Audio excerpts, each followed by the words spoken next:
আপনার আমার জীবনে একবার হলেও বিপদ আসা খুবই দরকার। জীবনে একবার হলেও কষ্টে পড়ে দেখেন না, তখন আপনি যে বুঝতে পারবেন যে আপনার আপন কে, আপনার পর কে। তখনই আপনি উপলব্ধি করতে পারবেন আপনাকে সত্যিকার ভাবে কে ভালোবাসে আর কে স্বার্থের জন্য ভালোবাসে। এই জন্য আমি বরাবরের মতো বলি যে আসলে জীবনে একবার হলেও বিপদ আসা খুবই প্রয়োজন। আপনি বিপদে আজকে পড়ে দেখেন, মনে করেন যে আপনার অর্থের সংকট, আপনার খুবই টাকা প্রয়োজন, আপনি আপনার আত্মীয়র কাছে, একজন ব্যক্তির কাছে গেলেন যে আমার এই বিপদটা, আমাকে একটু উদ্ধার করেন। তখন সেই ব্যক্তি আপনার পাশে কখনোই দাঁড়াবে না। কারণ কি জানেন? আজকে আপনার টাকা নাই, আজকে আপনি নিঃস্ব। তো নিঃস্ব মানুষের পাশে কেউই কখনো থাকে না, যেটার বাস্তব প্রমাণ আমি।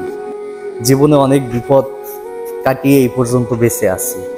হ্যাঁ, বিপদে যখন পড়েছি তখন আত্মীয়র কাছে গেছিলাম, কেউই আমার পাশে এসে দাঁড়ায় না। এই জন্যই বলি যে জীবনে একবার হলেও বিপদ আসা খুবই মানুষের দরকার। তাহলে বুঝতে পারবে আসলে জীবনটা বড় কঠিন, কতটা কঠিন লাগে। সবাই এই জগতে স্বার্থের জন্য ভালোবাসে। আপনার যখন ভরপুর টাকা পয়সা, অর্থ সম্পদ সবকিছু থাকবে, দেখবেন আপনার আশেপাশে আপনার ভালোবাসার মানুষের অভাব নেই। তখন আত্মীয় স্বজনরা আপনাকে বাবা বলে ডাকবে, আপনাকে ভাই বলে, বড় ভাই বলে ডাকবে। তখন আপনি যখন রাস্তা দিয়ে হাঁটবেন সবাই সালাম দিবে, আর আপনি যখন বিপদে পড়বেন না, তখন কাউকে খুঁজে পাবেন না। এটা বাস্তব প্রমাণ, এটা সত্য কথা। আপনি মিলিয়ে নেবেন কথাটা। ওই মানুষগুলো আসলে বরাবরের মতো স্বার্থপরই থাকে।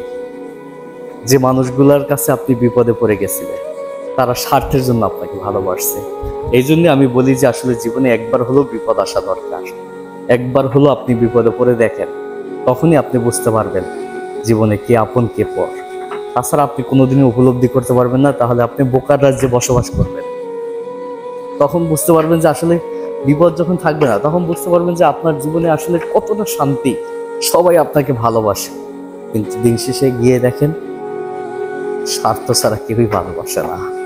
সবাই স্বার্থের জন্য আপনাকে, আমাকে ভালোবাসে। তবে আমি একটা কথা বলবো যে ওই মানুষগুলোকে কখনোই স্থান দিবেন না যেই মানুষগুলো আপনার বিপদের সময় পাশে না থাকে। যারা স্বার্থের জন্য আপনাকে ভালোবাসে, ওই মানুষগুলোকে কখনোই আপনার জীবনে স্থান দিবেন না। দেখবেন কি, তাহলে আপনাকে একবারে ধ্বংসের পথে ফেলে দিয়ে একা চলে যাবে। ও চাইবে যে আপনি কখনো ভালো না থাকেন। ও চাইবে যে আপনি কিভাবে বিপদে পড়বেন সেইটাই ওখান একটা ফাঁদ খুঁজে বেড়াবে।